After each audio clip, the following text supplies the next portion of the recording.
Hey guys, this is Adam with See You Later Leaner, and I'm here with my client and good friend Andrea Sowder, who won the Ben Weeder Fit Model.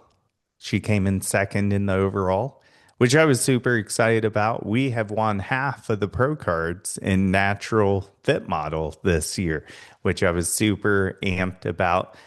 You were someone who actually found out about me through Emily. And one of the reasons I wanted to bring Andrea on here wasn't just because she won. She has a really incredible story, a really amazing background, and I just feel like you have a really awesome story to tell. And when we were chatting at Pittsburgh, I was just like, I would have never known any of this about you had you not told me those things. And just like getting to know you at that first North Americans was really eye-opening because I knew you were driven. I knew you were a high achiever. But once you told me a little bit more about your background, I was like, this is super impressive. So, um, tell us a little bit about yourself. Tell us a little bit about your upbringing, childhood, and because I think this is a really amazing, story. Yeah, thank you so much for giving me the opportunity to, come on here and just talk to everyone and speak to my experience, and also for just being so easy to talk to. I hadn't really opened up to a coach yet, or to really anyone in the bodybuilding space. You're the first person that I kind of spoke to at all about my background, and like I said, it was just so great also to talk to you before we officially started working as well. And you believed in me, and I think made me realize like what I did, and that was really cool. So to have that reaffirmation kind of be built into me was really great in that moment, going for my pro card. But yeah, a little bit about me. So I am 23. I'm based out of Raleigh.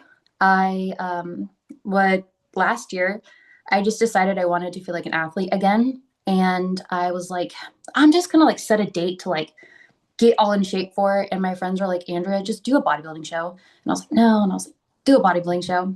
And next thing you know, it was 9 months later and I was a pro. And it was the best experience. And I think my background is kind of what led into that. And we can kind of go into any part of it if you'd like, but um, the spark notes is that born into a crazy situation, entered foster care at 4 years old, adopted at 8 years old, left my hometown at my own at 17, and I've been doing it with me and my dog ever since. So, It leads me to, when you discussed that and told me that, you very much have a DIY personality and you're very coachable.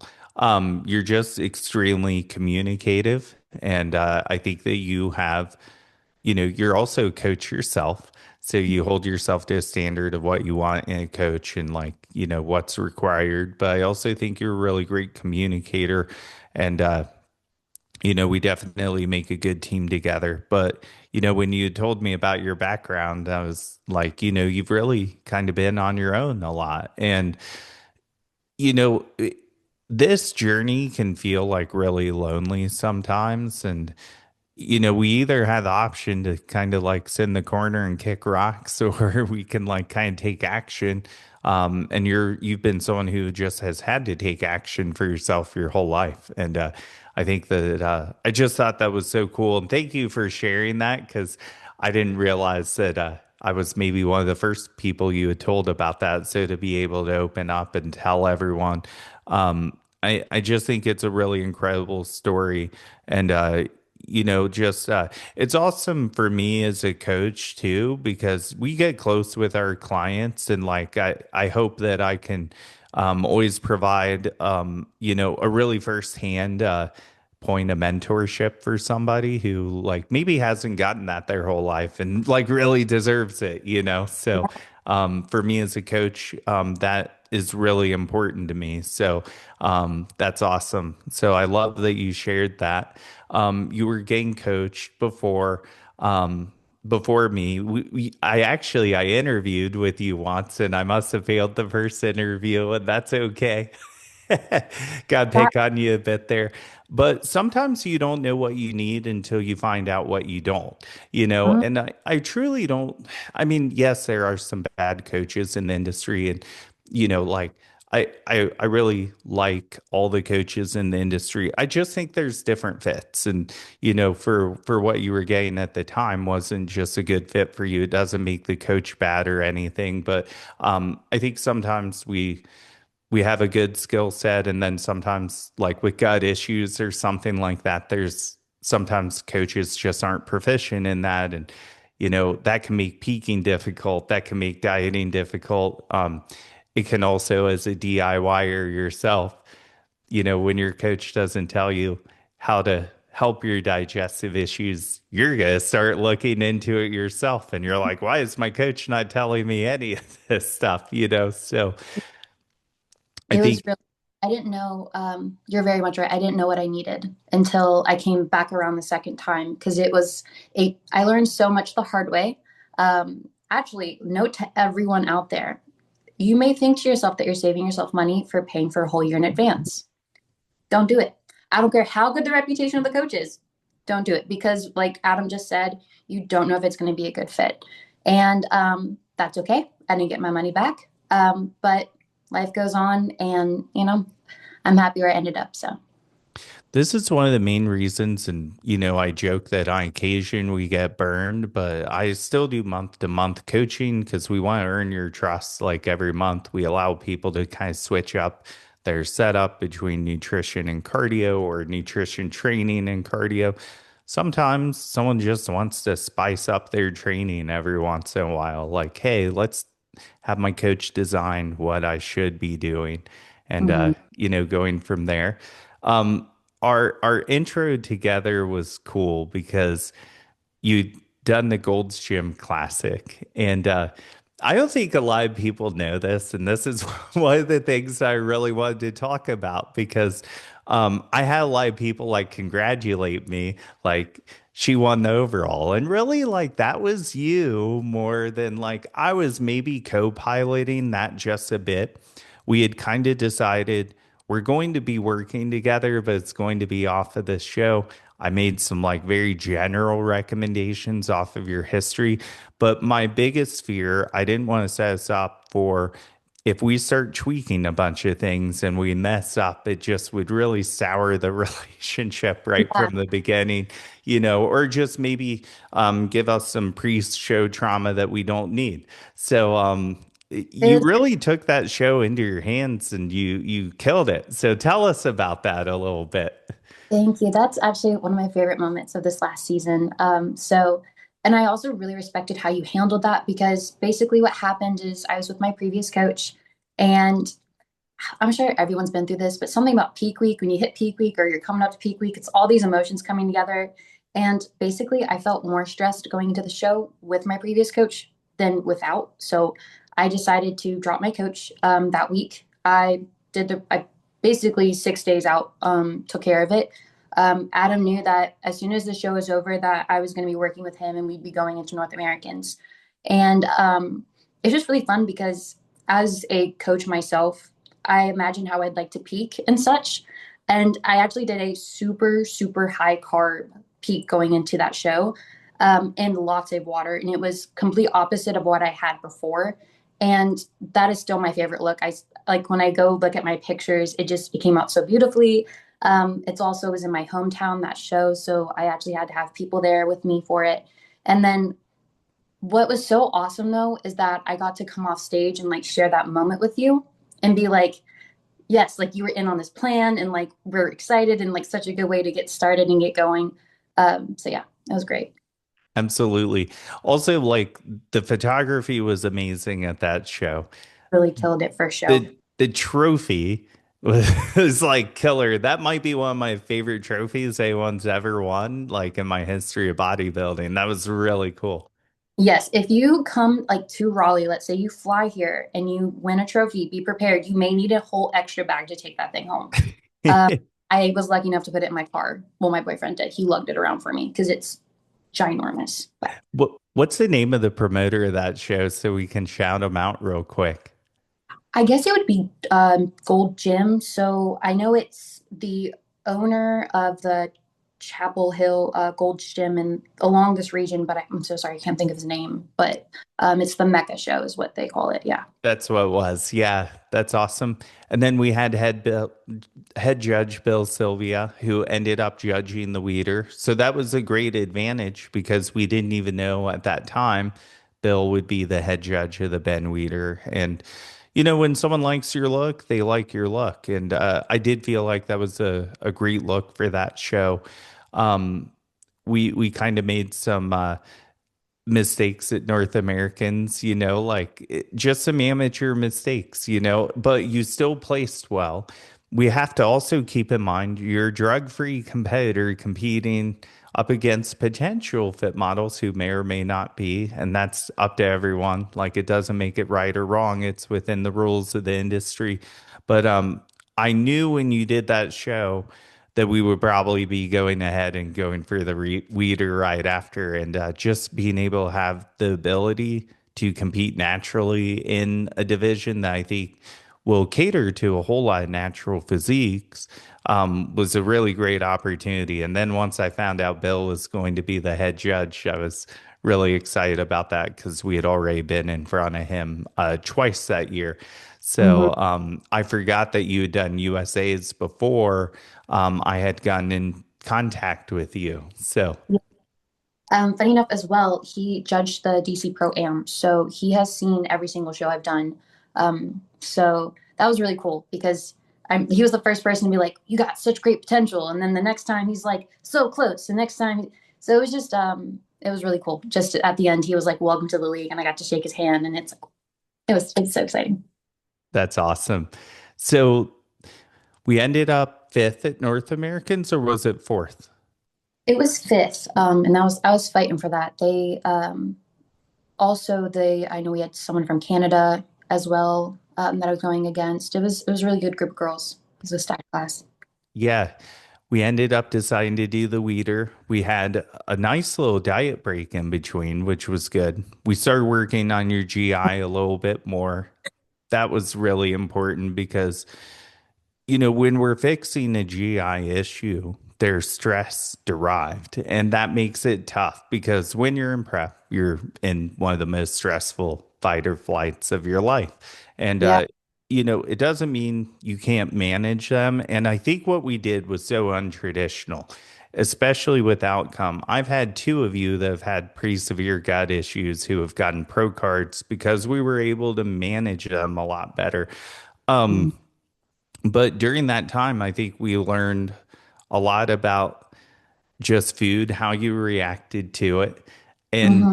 just your evolution of, we have to keep in mind you're 9 months in and before you know it, almost becoming an IFBB Pro. Um, you're kind of taking the training wheels. To me, from a coach's eye, I felt like you were taking the training wheels off of the bike and like really becoming a competitor during that time and really starting to learn a lot about yourself and kind of you have a great physique. You can get away with a lot and not have much of an impact. But I think you were really able to like, you know what, if I just tighten this up, like I'm good to go. Yeah, it's like you read my mind. That's exactly how that went. So, I started originally dieting. Funny enough, I remember the exact date, February 16th. So to think that I had been dieting down from the 150s at that point, holding that, 120 to 130 conditioning for it's like 3 months, 4 months. Um, After, I mean, honestly, like I was barely making it to North Americans, just in terms of mental grit and just getting pushing through it. So having that break in between to the Ben Weeder was everything. You immediately doubled my food. I remember like I was eating good and I was feeling good. And you're right, especially because I do have a pretty extensive athletic background. There would be weeks where I would eat a bit more or be a little loosey goosey with my food and it wouldn't really show, but it always caught up to me because I wasn't in a good spot. So to see my physique really like change, that was really awesome. That was sick. Absolutely. One thing that I haven't gotten to post about, and it is in the works. I'm disappointed I didn't get it out before this podcast. But you are what I consider my only hybrid athlete that got a pro card this year. Um, but a hybrid is a concept that I don't think many coaches talk about. And what that is where you do a combination of meal plan and macros throughout your prep journey. And during that transition with North Americans, we did do a little bit of a short meal plan. And Mhm.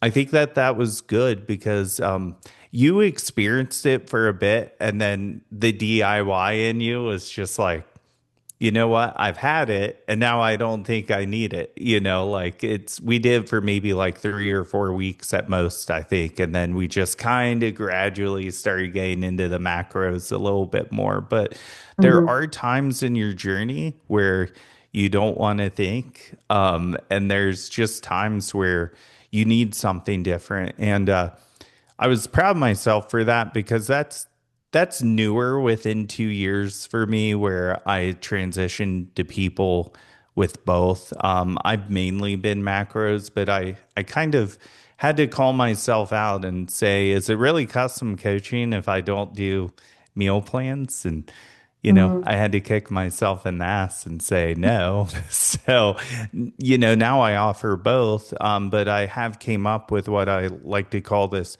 hybrid concept where, maybe we do a meal plan a couple days out of the week, but then we have those free meals and those larger refeeds where we're maybe not eating off of that meal plan.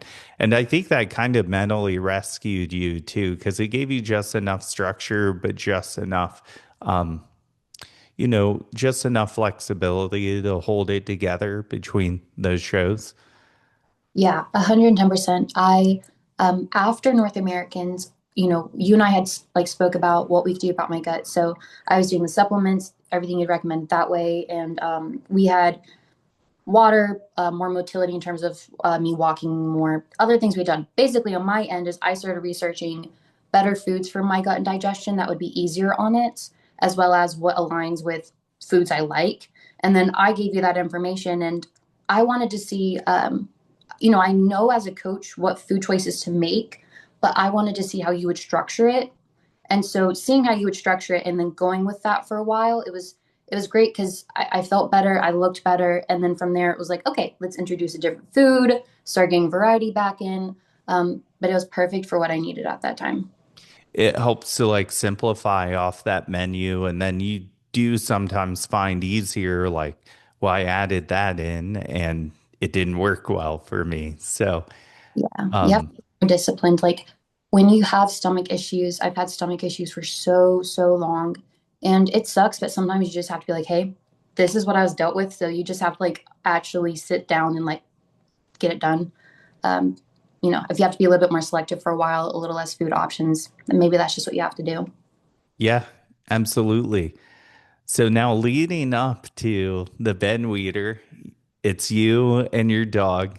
Tell everyone about your dog because the dog has been to each show that I've done with you, but I've actually not gotten to meet her yet, correct? Yes, yes, her little Miss Java Bear. She is the light of my life. She is a Dachshund Pit Bull mix.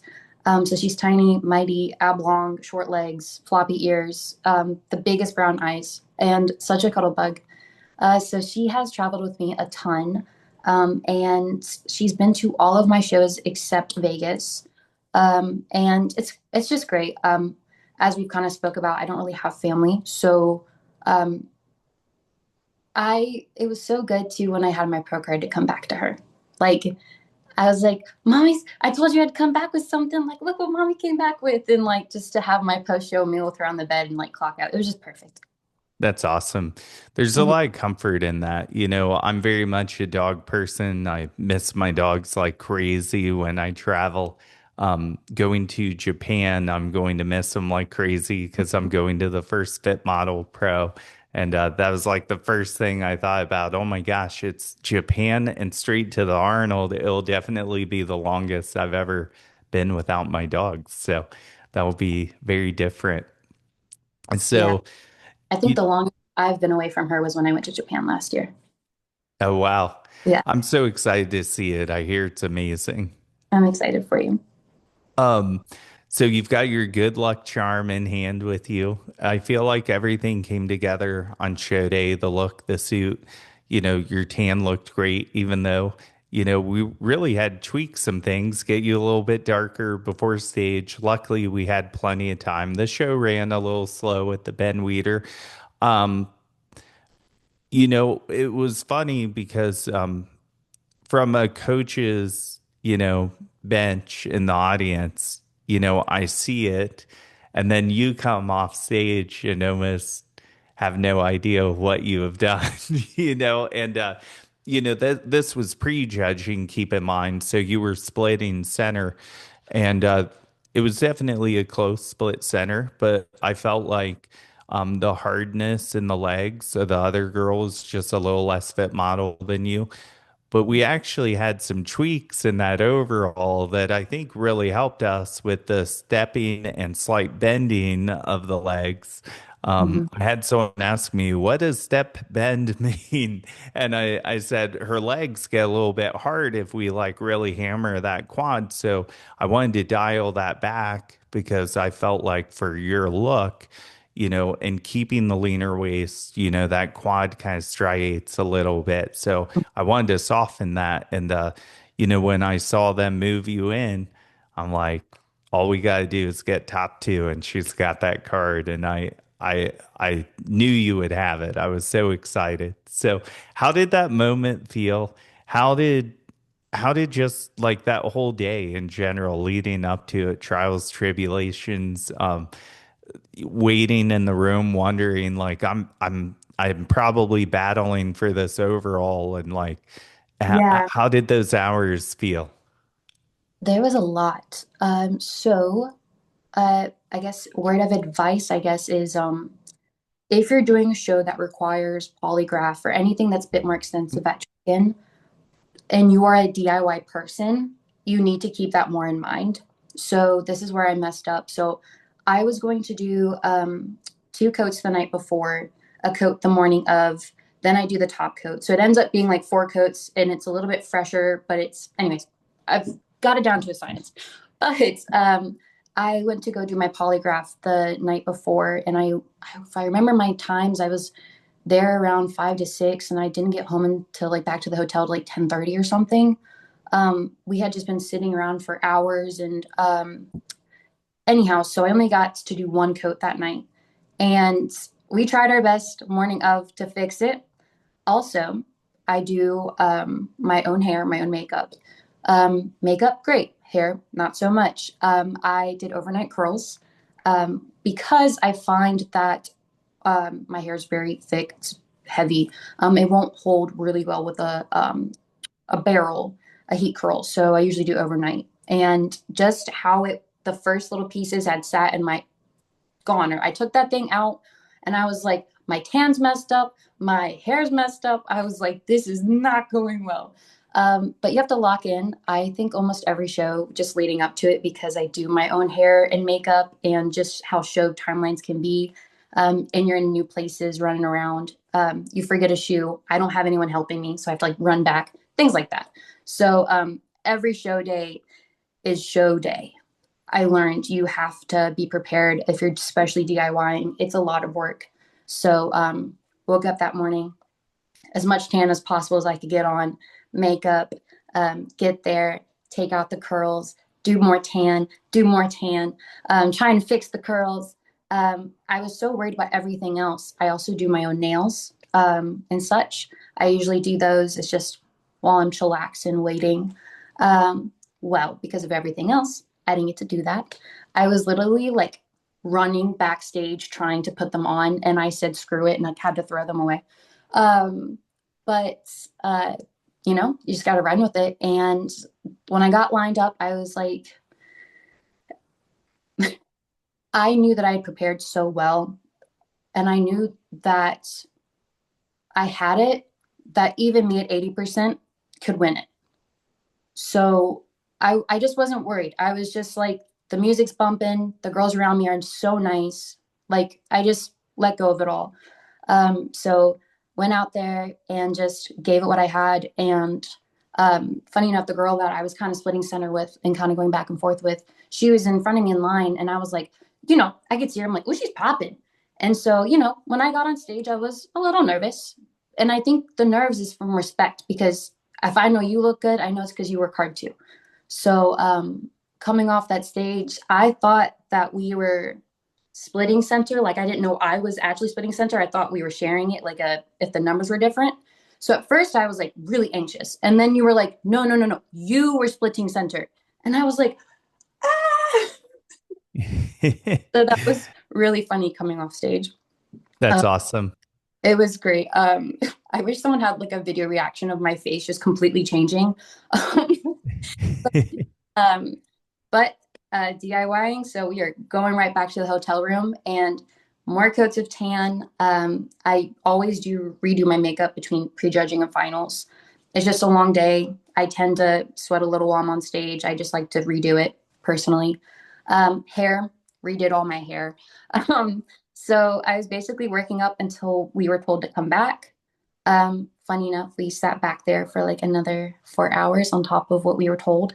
It was long nights. I was very hungry, very thirsty. I think at that point I went through my entire like rice cake sleeve. Just I didn't bring any other food. We were there for like a whole, anyways. Um, and we were there for so long, my curls had fallen out. I had redone my curls, but I was like, I did not.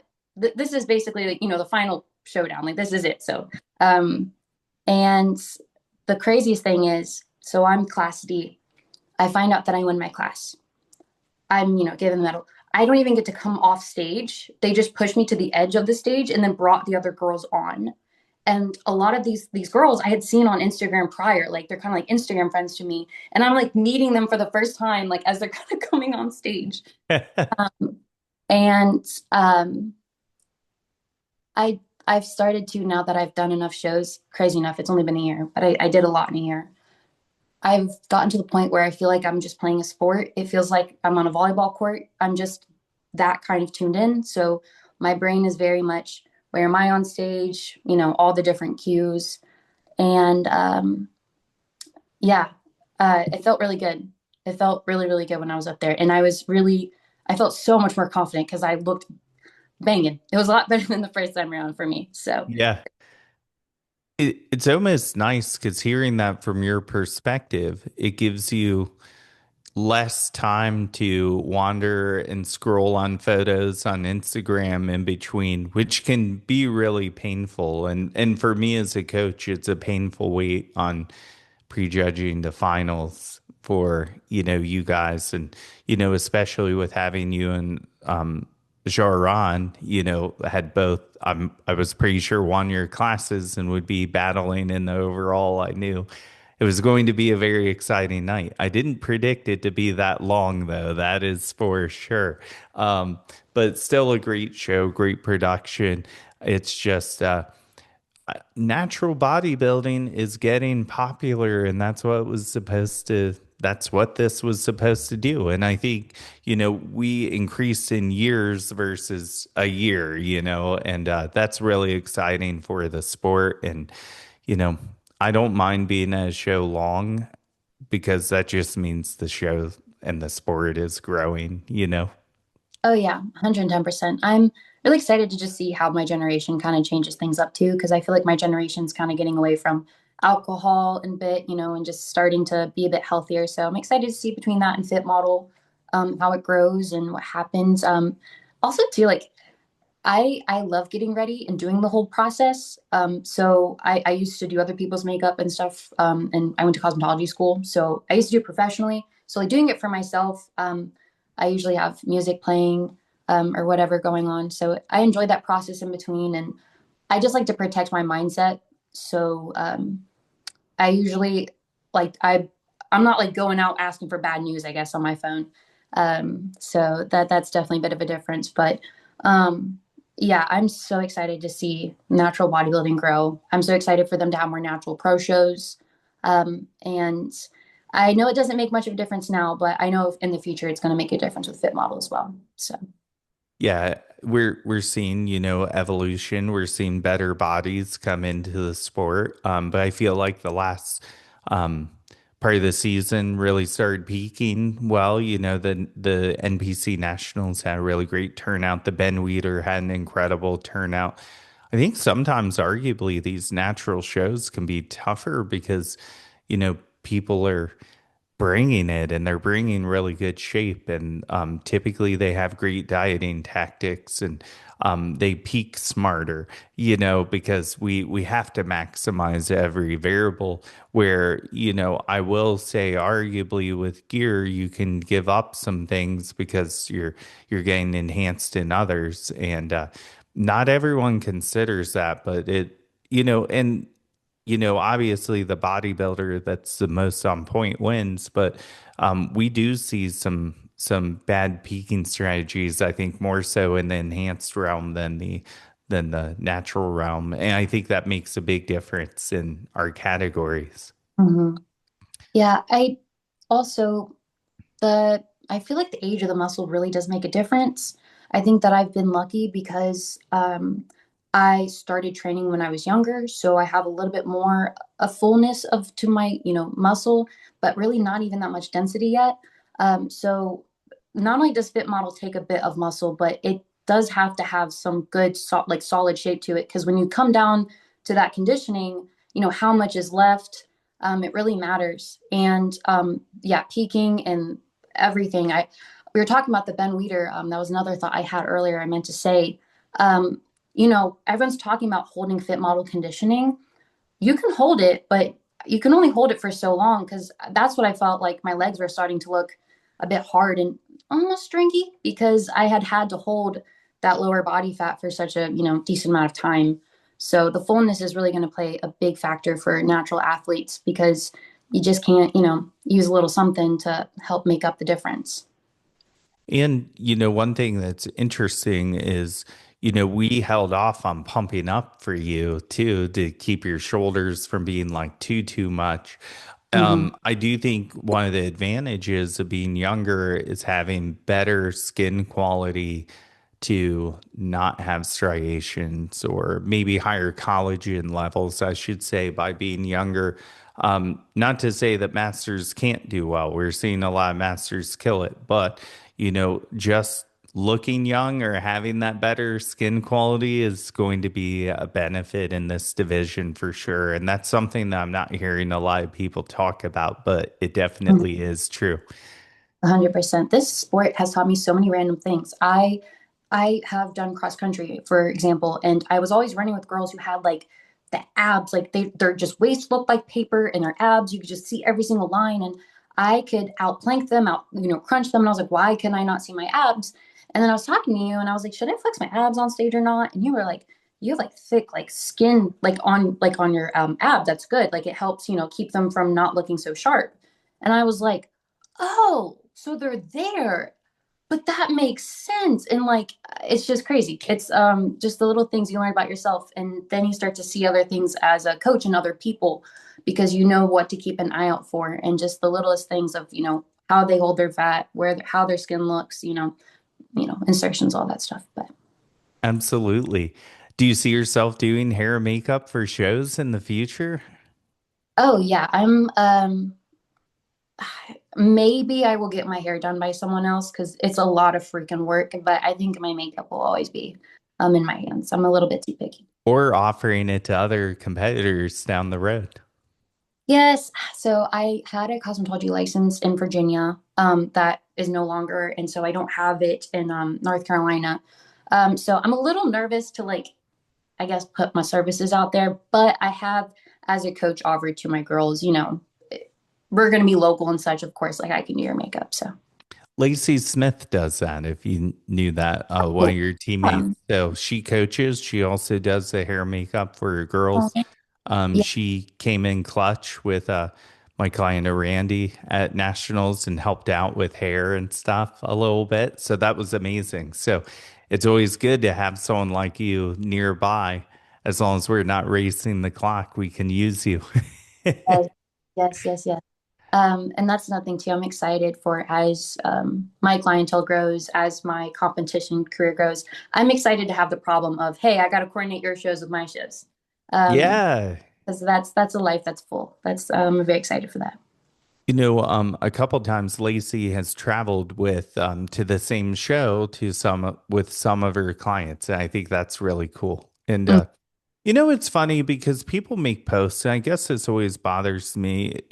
There's always the risk, but I've seen plenty of coaches who are in prep who give great service to their clients, and above and beyond. Like that's kind of like a bonding experience. I feel like if they do the whole hair makeup, obviously very much bonding if they're doing the tan too, But there's you just have to take every situation as a situation. And I would say if your coach is like not great with communication and they're not in prep, and then all of a sudden you find out they're in prep, well, that's might go downhill a little bit, but it's give people a chance, give people a chance because it's not always the outcome. I think sometimes if we perceive that outcome, it just naturally ends up happening because we almost like place it on ourselves for the negativity, or since we think it's happening, it just visually looks like it is because we've kind of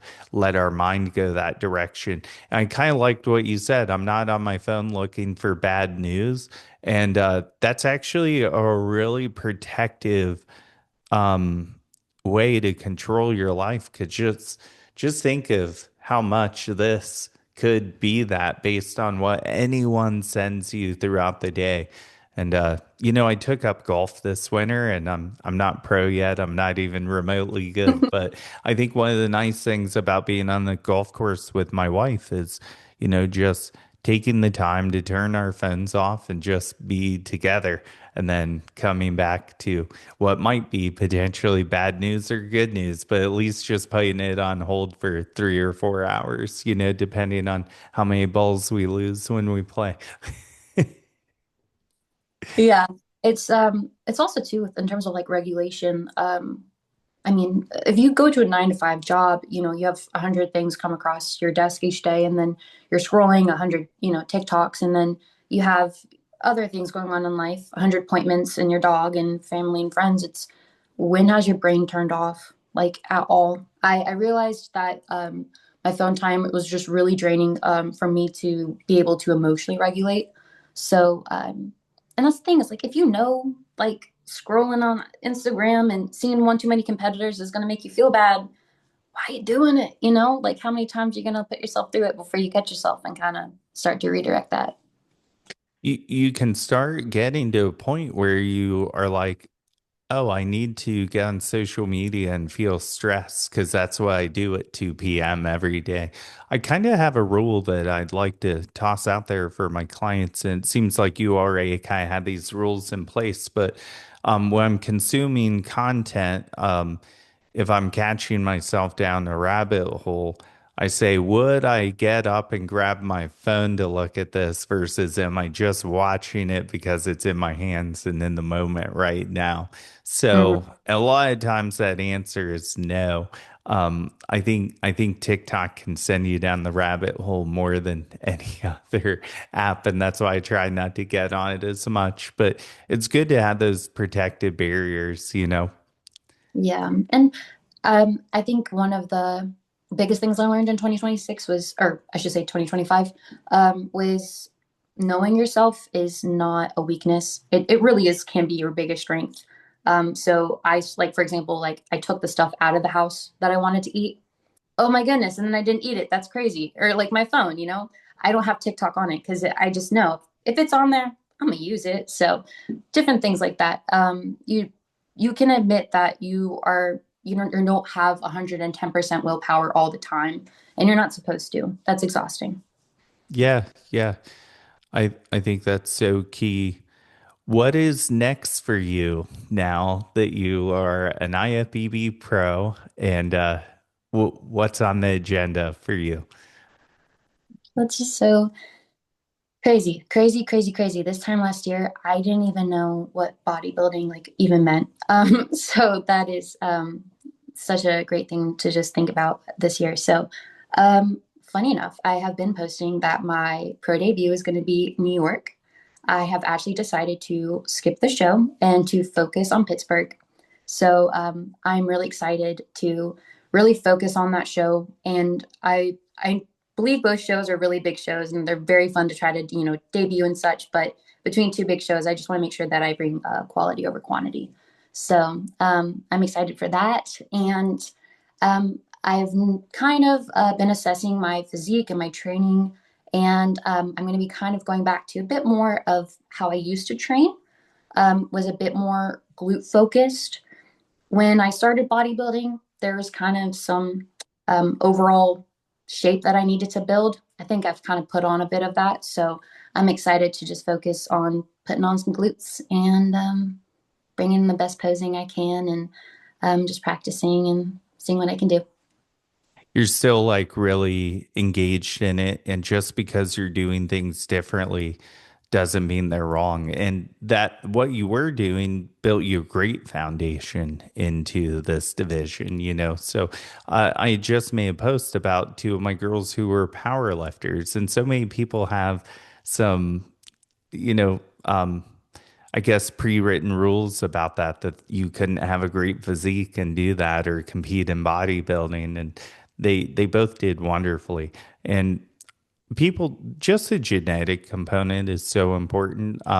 You're probably one of the fastest to be IFBB pros that I've ever coached. You and Jaron actually, which is interesting because she got hers in wellness and you got yours in fit model in a very fast timeline. So, but she came from a powerlifting background, and I think we tend to discount people who say that we did something fast, but you had so many years of experience that you were technically bodybuilding. You just didn't know you were a bodybuilding fit model artist yet, you know. And I think that's so cool that, you know, something that became a self-care tactic turned into a hobby, a potential job for you, and you know, is a job for you that you're building on, because I know that's one of your big goals in 2026. And super excited for you to, you know, I always feel like when I watch my clients coach people, I feel like kind of like a grandfather of like watching them. You know, I'm so happy when people do it because I still have like this imposter syndrome at night where I look at the moon and the stars and I'm just so thankful because I've not clocked into a job for years or felt like I've clocked in because I just love what I do. And when I do that, I just wish everyone else could feel that, you know? Yeah, it is. It's crazy. I have had 10 clients now, and every single one of them I felt so close to. And because coaching people can be very vulnerable, and just life is a part of coaching. And so just getting to know people really well, and they get to know you as if you were vulnerable with them. And yeah, you were the first person that really was like, do it. I think everyone else in my life, understandably, they want the best for me. And I, went to school and I've worked other jobs, and they just want to make sure I'm smart and stuff. But so everyone's hesitancy, hesitancy, hesitancy. So to meet someone that's like, hell yeah, do it. It was so refreshing, very much needed. And I'm so excited. I also meant to say this. I will be hopefully sooner than later. I'm just trying to get everything together. I will be starting a podcast, and I want to review the pro shows and the looks. I think a big part of Fit Model is going to be the looks themselves, the presentations themselves. And I think that'll be something that'll be really fun to focus on, along with everything on else. So it's going to be Fit Model Unfiltered. And yeah, I'm so stoked. I love that. I think that's amazing. I'll have to relay some information to you from Japan then when I'm down there, or Is you'll have to go. I wish. I cannot wait for the international travel part of my future IFBB career. Each stage, it's going to be really fun. You know, have you, as you've traveled, you've been to Vegas, you've been to DC, you've been to a lot of different places now because of competition prep. Have you taken something fun or something different from each place that you've been? Vegas was definitely fun. My brother came with me to that show, and I don't think my brother and I have had like a real solid vacation with us in a long time. So it was amazing. It was great. Each city, I think I've really gotten a lot more, I think, out of the show experiences, to be honest. I think I definitely have to be a bit more focused on that. To be also very honest, I'm completely self independent 23-year-old. I haven't received funds from parents or anything since I was a teenager. So to make bodybuilding happen, DIY was needed, but also I didn't really spend much time in each city. It was getting in, getting the job, and getting out. So and I'm okay with that because I enjoy the drives. I enjoy the outcomes and what I get from each show. So Like how many 23-year-olds are traveling like you are, even if it's for fun or, like you're definitely making quality time, even though it just feels like a competition. You're there for the competition, but you're doing something valuable every time, you know, that you're doing this and you're building a wonderful bodybuilding career out of putting this time aside. And that's got to be a lot different than what your 23-year-old friends are doing. And that doesn't make you like, above them, but it just makes what you're doing so interesting because it's so different, right? oh yeah, it's been my reactions from people are all over the place. They're very funny. And there was kind of a almost like death of self moment I had in the middle of the my first part of prep, leading into the summer. I was like crying all the time because I hadn't gone out in like 3 months, and that was a lot for me. Going into prep, I was like drinking every weekend, kind of party girl, whatever. So I was kind of a I lifted really hard and like really strong so I could eat as much as I wanted. So that was just my thing. And yeah, but who I am now and accepting that this is just a passion I stumbled upon, a new chapter in my life, that chapter's kind of done and that's okay. And honestly, it's great because, the once in a blue moon I do drink or something, it's even extra fun. It's more of an occasion. And it is a lot of changes, though, a lot of changes. It makes those moments more special. I paired a red wine with a steak the other day. I couldn't remember the last time I really had alcohol, and Mhm. it was great. It makes it more special when you kind of hold out on those things. And, I think that's what bodybuilding and life building is all about. It's making those experiences, more memorable because you don't do them as often as you did before. And I think honestly, it just becomes kind of routine when you have wine constantly or if you drink a lot. So when you experience it slowly in doses over time, I think it's just that much better. Yeah, it's been the same way for me, especially about food. I was a drink, then go out and get cookout or something afterwards. That was always the go-to. So to pull out a lot of those foods, but now make them something that's a lot more of a special occasion has been really awesome because like I feel great all the time and I still enjoy the same foods and they feel more special when I have them. I don't know. Yeah. It's been really a win-win-win, but I had to get through the hard part of adjusting. Were most of your friends supportive in you getting into this journey? Yeah, everyone's been very supportive. I mean, but I will say there's been some things a bit back and forth. So my adoption mom, we do talk occasionally. Um, I got comments about looking starved, emaciated, those comments. I got some of those too skinny comments from like other people at work. Friends, though, friends have all been great. I have only had one friend ask me, she was like, you are eating enough though, right? Like you're eating still? And I was like, yes, I'm still eating. I'm still eating. um, but she was used to seeing me eat like a grown man. So she just was like, I just wanted to make sure. So Yeah. People sometimes worry about the safety and they hear bad stories about bodybuilding or, maybe they're just trying to protect you. So it all comes from the heart versus anything bad. So that can always not be that much of a bad thing. Is there any advice you would give to a younger competitor like yourself that's maybe watching this and looking to start their journey? I would say that don't overthink it. And you're going to overthink it because you're in the stage of life where you're trying to figure out a lot of other things.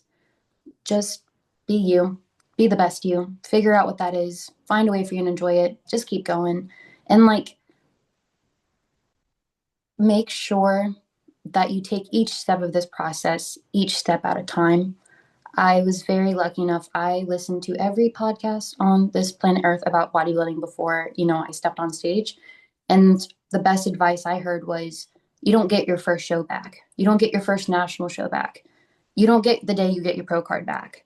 And I'm so happy that I heard that because between that and enjoying the process day to day, it's just really important. That's really great advice. That's awesome. Thank you. And then where can people find you online? Yes, so I'm really most active on Instagram. I am at Andria.IFBB Pro. Just to know, Andrea is spelled with an I, so Andria. And if you'd like to work with me, just shoot me a DM. I want to make sure the true novice experience is what I really like to focus on, really making sure that they get all the support they need, which can be a lot that first year. Absolutely.